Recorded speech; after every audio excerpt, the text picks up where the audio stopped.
Hello world! So I'm on a bit of a journey, trying to learn how to program my Agon Light. Previously, I looked at how to get user input and program it in general. Today, we're going up a level of difficulty, trying to do some graphics programming. This is something that retro-style computers often find difficult. Like this thing here is my RC2014. It communicates with the world using serial, so it can only do ASCII text, nothing else. I've also got a Spectrum Next. This is like a real computer, as it were. I mean, the other thing's a real computer, but this one's got actual HDMI output, just there. And it can show proper graphics. This style of graphics is more what I'm going for, not any sort of weird ASCII things. But maybe not with the Spectrum's weird memory layout. Now, I don't know about you, but just learning a concept doesn't really work for me. I need a mini project to give myself something to aim towards. So, keeping in theme with the general retro nature of what I do here, let's try and recreate some of the classic Windows 3 screensavers. My YouTube analytics tells me I probably don't need to explain what a screensaver is to the majority of my viewers. But if you found this video randomly and didn't use computers 20 odd years ago, let's just set the scene.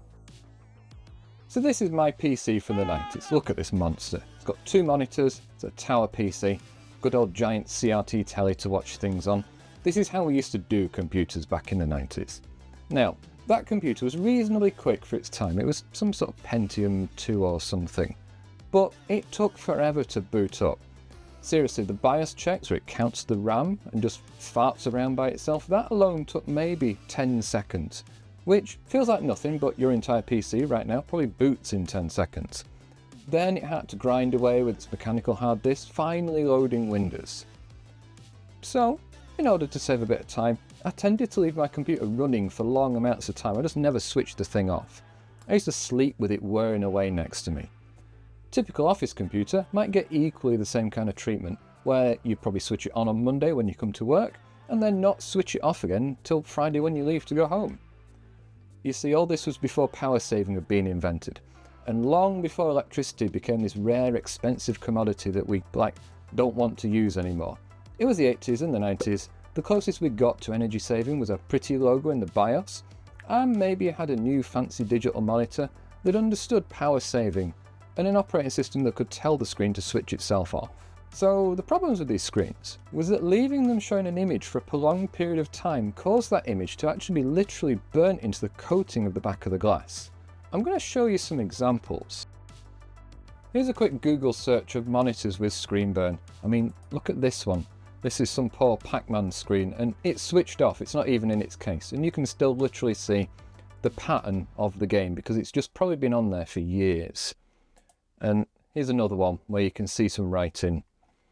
It's definitely a thing that happens on this kind of thing, where that's probably shown that image of that outside of that building for literally 10 years, so it's just burnt into the monitor.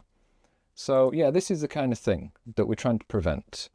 So you saw screen burn-in there. To prevent this, an easy way to protect the computer's screen was just to show a blank image. If it wasn't showing anything, it can't burn anything in. Screen blanking was quite a common feature on everything that had a screen, from dumb serial terminals on mainframes right up to high-end desktop PCs. But unlike the terminals of old, by the late 80s and early 90s, our PCs had enough processing power to draw pretty images, just like this one that's just gone to sleep. So if the machine was idle, chewing power, it might as well become a bit of a desk ornament and draw some pretty pictures. And the screensaver was born. In offices, it was the electronic equivalent of a nasty tie, or a nasty shirt. A way to show a bit of individuality and colour in an otherwise beige existence, or a way for management to stamp their branding on yet another part of your workday. They're not a thing anymore really, but look how buried in the settings they are. So I wanted to have some of these screensavers running in the background of this video for you to stare at, but finding the settings in Windows 10 took a bit of clicking about, almost like they want to remove this feature and are hoping that if they bury it deep enough, we'll forget it exists and then they can get rid of it. Like, you literally have to go into the settings, go to lock screen, then it's down here, little button, screensaver settings, and then you get something straight out of Windows 2000. And you can pick a screensaver. Some of these, they're so old that they don't have any settings. So you're kind of stuck with whatever it's doing. So instead of looking at modern screensavers, which are far too fancy anyway, let's go see the ones that come with Windows 3. I've got DOSBox running because I don't own a PC anymore. So Windows 3 came with 4 screensavers. If I click around in the control panel and I go into, oh, this is so slow. This is like very realistic. I know this is DOSBox on like a proper modern computer, but the emulation is very slow. So I go into desktop. And inside there, we've got the settings for the screensavers. And it came with these ones. It came with blank screen, which does exactly what it says on the tin. Then we've got flying windows, which draws the Windows logo, zooming out the screen. We've then got marquee, which all it does is it writes a piece of text that scrolls across the screen. And then when it's gone off the edge of the screen, it comes back on and does it again, and that's it. And then the last one we've got is Starfield Simulation. Whoops. Which just draws dots moving across the screen like that. You might notice there's a bit of a similarity between Starfield Simulation and Flying Windows. Like if I go into the setup, just remember the layout of this. And if I then go into Flying Windows, it's identical. Windows was so primitive that it couldn't actually draw like proper graphics. It's not drawing little Windows logos. This is part of, I think, the Wingdings font. And all it's doing is using different sized text to simulate them getting bigger. I think the one inside Starfield Simulation is just some sort of dot that gets bigger and bigger. And now something's stalling on my computer. There we go. I think that's just like a box or something that gets larger and larger.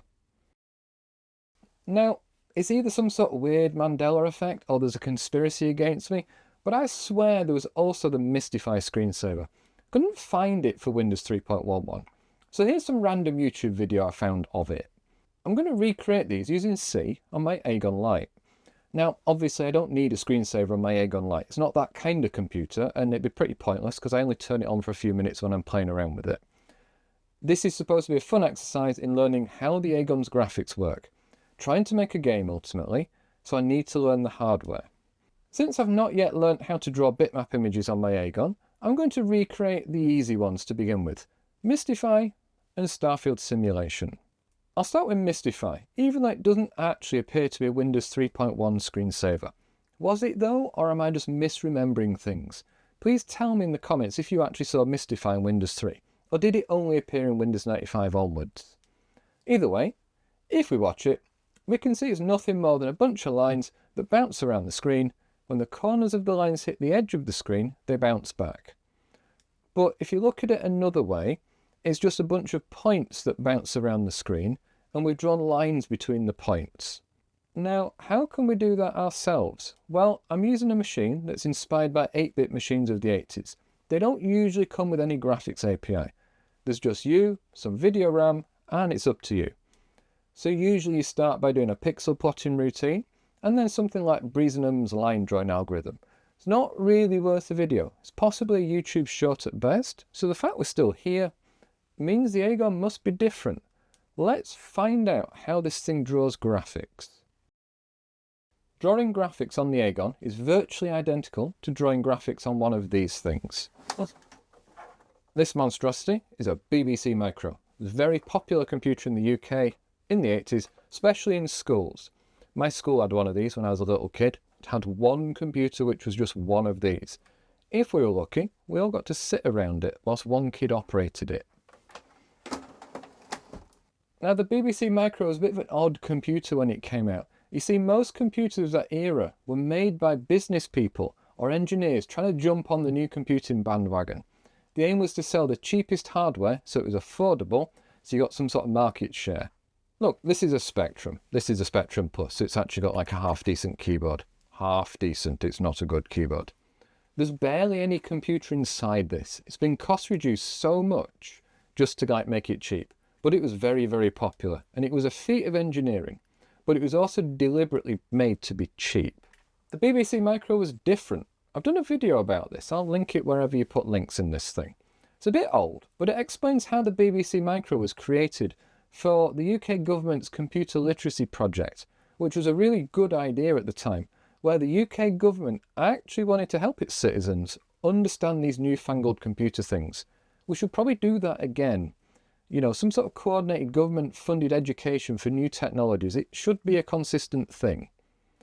Oh, there's also been a docudrama that contained a bit of this called Micromen, and it's pretty good. It's worth watching. Go find it from wherever you go and find old expired TV shows. Now, Sir Clive Sinclair wanted to make the cheapest computer possible when he built the Spectrum, so that as many people as possible could have it. He also wanted that computer to be the one that the BBC chose for their computer literacy project. Looking back, it's probably a good thing that they lost this ultimately. There's just not enough computer in a Spectrum to do some teaching with it. It's almost a kid's toy. Even the Spectrum Plus, could you imagine kids hammering away on this thing all day? Kids get frustrated with modern computers. With this, they'd be throwing it out the window. That's not to say this is a bad computer. Okay, it's just not appropriate for what we do with computers in school. Trust me, I work in a school. I've seen what kids do to the computers. The BBC Micro was different. It was rammed full of functionality. If I open mine up, you'll see what I mean.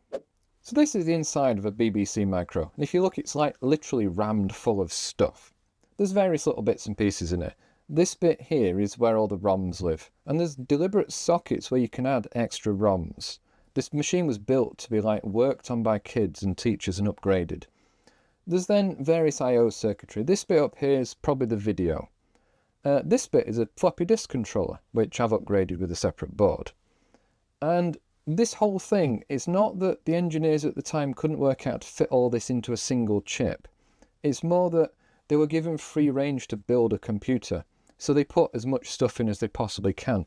This empty bit here can contain networking hardware, so you can network these computers together. And this was done in the 80s. It's almost like this thing dropped out of a time warp from the future. The graphics in the BBC, it's a little bit sort of vaguely like how modern PCs do graphics, where as a programmer, you're not in charge of drawing pixels on the screen. Something else does that for you. All you have to do is provide some sort of commands to tell the computer what's going on. And with the BBC, you use these things called VDU commands, which are sort of implemented by the operating system. And what happens is this character processor passes incoming characters looking for certain command bytes. And when it finds one, it starts doing what's called a VDU sequence, which is a sequence of bytes that then instruct the video hardware what to do. So you might give it an instruction to draw a line, and it knows what to do. You're not plotting individual pixels. Now, the reason it's called a VDU is because in the 80s, all the adults that were alive had been brought up on a diet of mainframe computers. And back then, the name of the bit that had the screen and keyboard in was called a VDU for Visual Display Unit. The name sort of came across into early machines like the BBC. On a BBC Micro, or in this case my Agon Light, which runs BBC Basic, if I wanted to draw some sort of shape, like a triangle, all I have to do is give it commands. So if I type in move and a position, that's moving a graphics cursor around the screen. If I type in another move command, what I'm doing is sort of putting these commands in some sort of stack. And then when I do this command, which is plot, I get a triangle appearing on the screen. So what I did was I gave it those three commands, and when I've finished, it drew that for me. I've not had to plot every single pixel or do anything else like that. This idea has been taken and put into the Agon Light. It's not just that it's running BBC Basic and that's how BBC Basic is working. This machine fundamentally, with its operating system, this is how it works. Except it's not a hardware compatible recreation. Look, here's the Agon's PCB. This is the CPU. It's a real, genuine Zilog Z80, which I know you've just probably heard on the news is no longer being made. This is a modern version though, the sort of microcontroller version. This is an EZ80. And it's not just your bog standard Zilog CPU anymore. They've filled its silicon with a few more goodies. Like, for one thing, it does 24-bit addressing. So it's connected up here to extra RAM. There's more than 64K going on in this machine. Another thing it's got is UART. It's got two built-in serial ports. One of them I connected in my previous video to these pins here, so we could do serial debugging, which I've recently just learned you can also do out of the USB port. But one of the serial ports is connected to this other chip here, which is an ESP32. And on the Agon's system architecture, this is known as the VDP, for Visual Display Processor. The VDP is just the same concept as the VDU in the BBC Micro. This is in charge of drawing all the graphics. Those of you that have seen microcontrollers before and boards, you're probably wondering where the rest of the circuitry is. Right, there's no video circuitry on this at all, except for these resistors, this port here, and the ESP32. The ESP32 is bit banging VGA out of this port just using its GPIO pins. It's running something called FabGL, and that's how the graphics are drawn. It's actually quite clever that this tiny little chip can do the same job as an old graphics card. I suspect possibly this chip is slightly more powerful than the Z80 that it's controlling, because I've seen ESP32s running Doom. The EZ80 is often used in graphing calculators by TI, and I've seen approximations of Doom-like things running on TI calculators, but the ESP32, there is actually a video of someone playing Doom on just one of these chips connected to a little 2-inch LCD. So what we've got here is quite a powerful little collection of bits and pieces, but the thing I'm trying to get across is that the CPU is connected to its graphics processing by a single serial link that I think runs at about 1 megabit. So I don't have direct write access to any video memory. This thing's got like 8 megabytes of RAM, and some of that is its video RAM. But I can't write directly to it. I have to send commands through the serial link to this. So I'm trying to learn how to program this thing's graphics. Let's start from the fundamentals with using BASIC, because it helps us understand like what's going on. So if I type in a very simple program,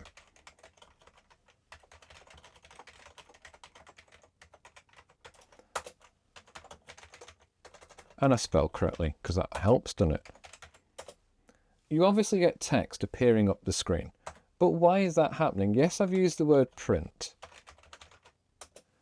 But what's going on internally that makes that work? Well, the print command sends characters to Agon's operating system, which runs on the EZ80, just there.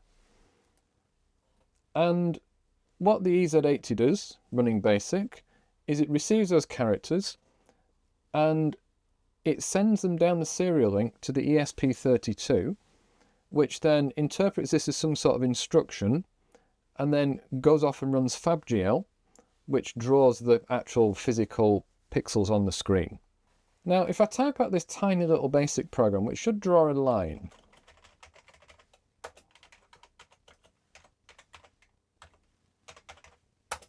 there you go, look at that. Top quality 1980s graphics. We have a line on the screen. This actually was quite groundbreaking when people made this happen for the first time, because until then, text is all that you could get on the screen. The fact you can now start to draw patterns with lines was actually quite a big deal. But how's this working? Because yes, I told it to draw a line, and I gave it some coordinates. But this is where the interesting stuff happens, because I'm not directly plotting pixels. The Agon doesn't have a bitmap display. There's no video RAM the CPU can access and just sort of scribble all over. Instead, we're sending commands to the VDP through its serial link, which tells it what to do. And it does those things on our behalf. So graphical representations of lines are not being sent to the graphics chip on the Agon.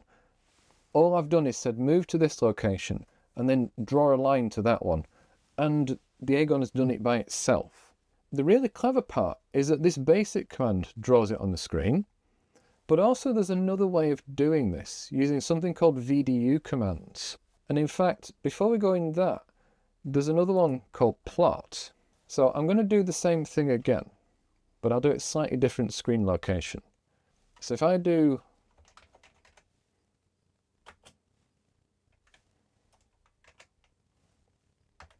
so we'll go to 210, 310.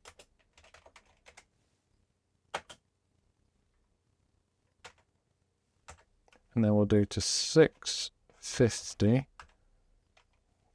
810.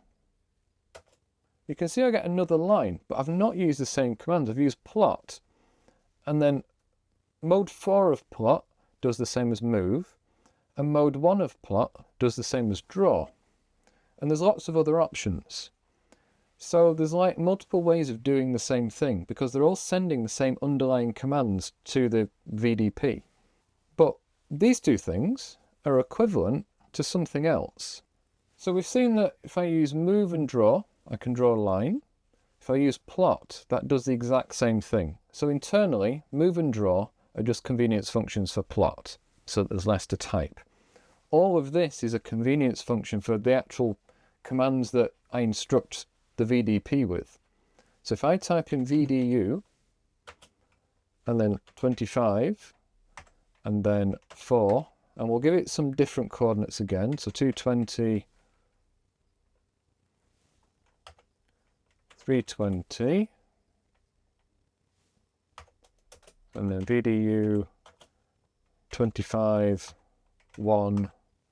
We'll do it for the same endpoint though, 650, 810. You can see it's drawn another line just next to it, using a completely different set of commands. These weird semicolons here tell it that this is a 16-bit number. These commas tell it that these are 8-bit numbers. So this is like a more, it's not low level, but it's more direct in how you're talking to the hardware. But all of this stuff is still a level above another way of doing it. So we've seen that there's multiple ways of communicating with the sort of VDP, and they call it the VDU on the BBC. We can give it direct commands like move and draw, which are actually internally represented by plot, which are really represented by VDU and then a string of numbers. And those numbers tell the graphics subsystem what command we're trying to run and then what the data is. And it's explained here. So there's an even lower level, and this is what we're going for, because this is how we're going to communicate to the Agon's VDP from within C. Because don't forget, this is me playing around in BASIC, just trying to learn out how the graphics even like works. Normally on computers, if you try and do anything with BASIC, it's all very well documented in a manual, and you can just follow it and have a nice day. As soon as you break out of BASIC, you've got to start figuring out what the operating system is doing, because you're generally either trying to interface to the operating system at BASIC's level, as if you were BASIC, or you're replacing the operating system entirely. When we're writing C, we need to replicate what BASIC's doing. Fortunately, it's all documented for us, because it says here, VDU whatever is equivalent to printing that character as if it were going to the screen. And if I've got 3 parameters, it's just the same as doing 3 print statements, one after the other. And it says in here that these are ASCII control codes and they're interpreted by the operating system in the VDU driver. And it says here that people writing in other high-level languages or machine code will also need to refer to this section. And it gives a big table of all these codes. And look, plot is here, and it's code 25. And then it goes into some detailed explanations. If we scroll down, there's an interesting bit. Where is it? So when we get to the plot commands here, we're giving it those 4 numbers from before. So VDU25 means plot, 4 is mode 4, and then we've got 2 numbers separated by semicolons to say they're 16-bit numbers. So it says here that VDU25 is followed by 5 bytes. So there's VDU25. And then we have 5 bytes. So there's 2 there, there's 2 there, and there's 1 there, which is identical to this. This 100 is the 16-bit version of the number 100. 2441 is the number 500 split up into 2 8-bit numbers. This is what we need to do in C when we're programming, is somehow send not VDU25 because that's not how it works. We need to do the equivalent of printing, just using print in C, the characters. So if I was trying to do the plot code, I'd have to print 25, then 4, then my X position and my Y position. And in a minute, we'll see how we do that. So like I just explained, this makes writing code in C really easy, because normally doing something low level like drawing on the screen, it's easy and basic because it's all documented. But then as soon as you go off the path, you're on your own, just poking around in RAM and trying to recreate all the functionality yourself. Because you've sort of got to figure out what BASIC is doing and then replicate it. And, you know, since using old-fashioned line number BASIC is about as fun as home dentistry, trying to reverse engineer code to get things done in C on a retro machine can turn into an exercise in frustration. Back in the 80s, people didn't really document their systems in any great depth. Now, the Agon is quite good. This is why I like this machine, because it's not trying to be a BBC Micro. That's just kind of how the video bit works. It's really just two microcontrollers stuck to each other with a serial link, and there's enough processing power between them to fly to the moon multiple times. We can enjoy retro-style programming without all that really painful fine detail. So all we need to do is work out what VDU commands are being used by BASIC, which is easy because it's literally in the manual, and then we use C's character printing routines to do that. And even better, we don't have to handcraft our own line drawing or polygon filling routines. It's perfect. Here's how you can draw a line in C. So this is the line drawing function here. And as you can see, it's just using the basic C put character command with the relevant VDU codes. This is how you change colour. Then look, 25, 4, the X and Y position for the origin, 25 and 5 for the endpoint. There's a slight little hurdle where we have to write 16-bit numbers, and we need to do a little bit of bit twiddling to flip them around to send the least significant byte, and then the most significant byte, because it's a little endian machine we're talking to. Fortunately, both the ESP and the Z80 are the same endianness, otherwise that would be horrific, but it's fine and it works. Now, using this knowledge, we can finally get in there, have a stab at making the Mystify screensaver. But remember, the whole point of this is learning how all this stuff works. So all this stuff that we've gone through is quite relevant to doing anything. This is like as low level as you can get in graphics programming on the Agon. Just literally printing out characters. We're going to need a bunch of lines that will move around the screen. To move them, we'll also need some vectors, because we're doing this properly, because the point is to learn how to do this, not just to quickly hack up some Windows screensaver to demonstrate coding. Also, I was trained as a software engineer. I'm largely incapable of just hacking code together and moving on. So first of all, we need to store the points of all these lines that are moving around the screen. So I've made a struct called point that's got two signed 16-bit integers for X and Y. Then we need a way to store the lines. So I'm going to use another struct that has a start and an end point and a start and end vector. So I've also made a vector2 struct. It's literally just the same thing as a point with a different name, really. I could have reused it, but again, engineering part of me, point, vector2, they're different things. We're then going to combine those structures into another one called a poly, because I was originally going for like the shapes that move instead of the lines. But you can see it's got a line in it, well, an array of 5 lines, and then an integer for the colour.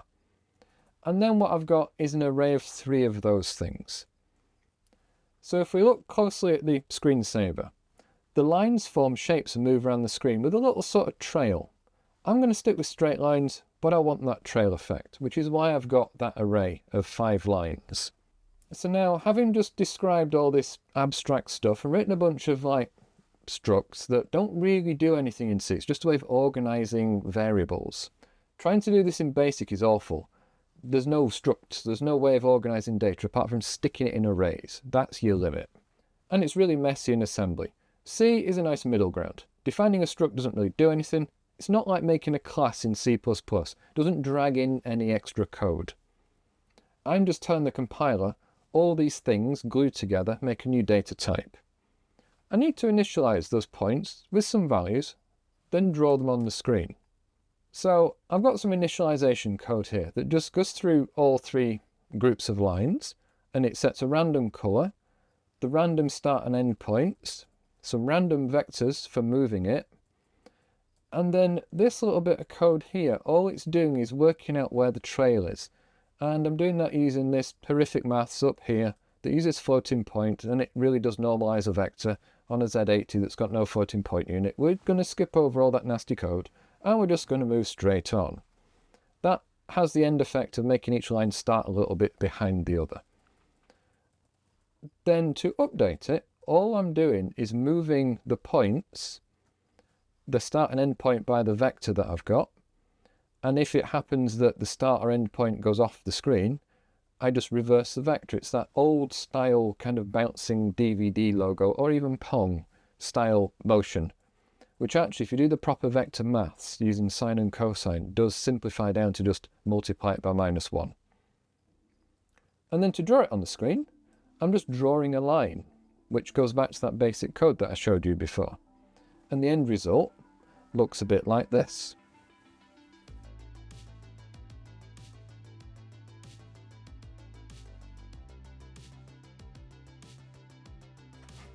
I think this is a nice approximation of the Mystify screensaver. I've learnt a bunch of useful techniques and started to get a feel for how powerful this hardware really is. So from this little experiment, I know I can draw quite a few lines on the screen, do some very shady maths that we won't look too hard at, and write quite long code without anything running out of RAM, acting strange, or giving funny compiler errors because I've tried to compile more than 32K's worth of code. Let's have a go at the Starfield screensaver. If we look at the Windows one, it's a pretty simple affair.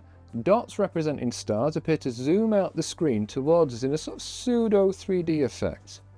Now, it turns out my maths isn't so great. My 1980s maths teachers were more interested in whether I could memorise multiplication tables, which I can't, than whether I actually understood maths at all. I don't need help with drawing points on the screen, we've mastered that bit. I need help with the bit where the points zoom out the screen towards each other.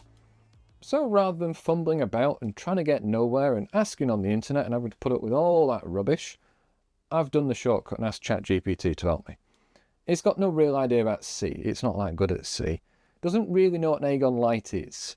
You know, you can ask it what one is and it'll tell you it, but then if you say, oh, now write me something that works on an Agon Light, got no clue. But it is good at Python, and it farted out this code, which works. And I know Python, I also know C.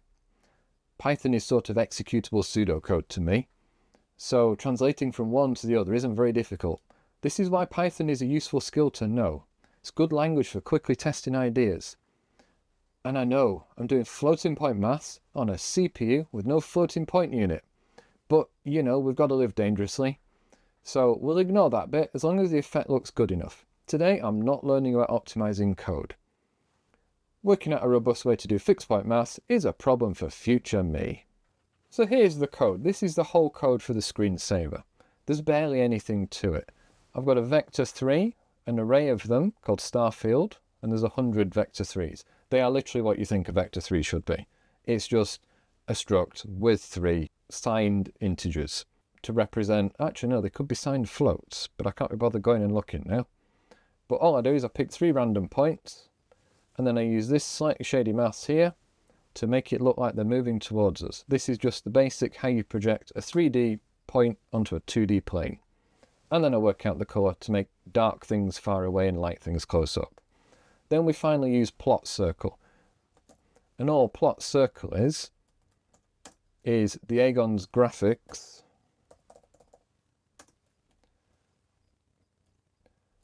and that's it. We set the colour, we set the first point, we then tell it the diameter, and it draws a circle for us.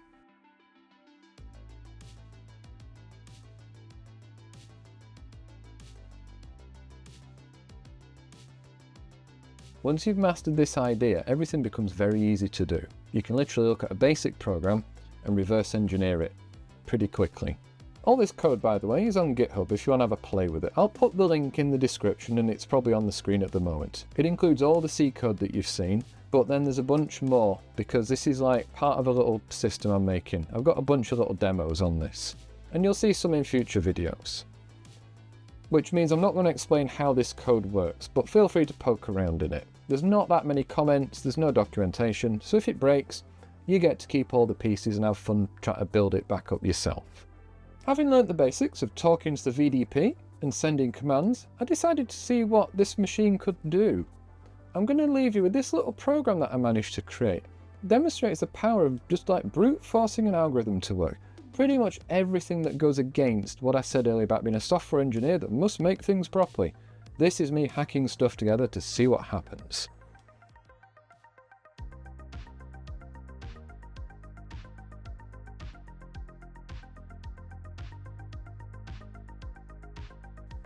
This code draws a bunch of polygons that slowly spin round, and they've got like little outline to them. All of the drawing has been done by the VDP. So the code I have to write is relatively small. I've got a shape struct that contains how many points, 2 colours for like the shape and the fill, a centre point, and then 2 lists of the actual points that get drawn on the screen. There's some more shady maths, bit of code to make a shape, some code to work out where the points should be, and we're using sine and cosine. No lookup tables on this. This is not good code. We then rotate the shapes using actual rotation maths, and then we draw the points on the screen and colour them in as triangles. In a future video, I'll see if I can recreate the flying windows and marquee screensavers. By then I'll have figured out drawing images and maybe created a fixed point maths library to remove all this floating point code. But that's for another day. I'm also experimenting with better ways to produce videos, more hands-on demos and show and tell type stuff rather than me just narrating over the top of stock footage and screen recordings. What I'm going to experiment with also is videos that show the processes that I go through, rather than a specific end result. It takes quite a while for me to make a finished end result, and then it's just like a thing that I demo in a video. I feel that showing what I'm doing is more interesting, especially since not many people actually have an Agon Light, so I just want to kind of show what I do. So these videos won't specifically be tutorials, but they might sort of vaguely work a little bit like one. But you know, it's not going to be specific Agon Light or whatever I play around with in the future. But instead it should show the techniques and thought processes I go through, which are probably more interesting and useful. So if you like watching programming videos, even if you don't own the hardware, hope it's interesting and worth a subscription. And if you've learned something along the way, that's even better. So I'm off now to figure out the next part of this. I need to work out how to draw bitmaps on the screen and some sort of approximation of sprites, because then we're getting more towards the game. So I'll see you next time. Oh, bobbins. All got stuck. Let's put you there, put you there. Get set fucking with it.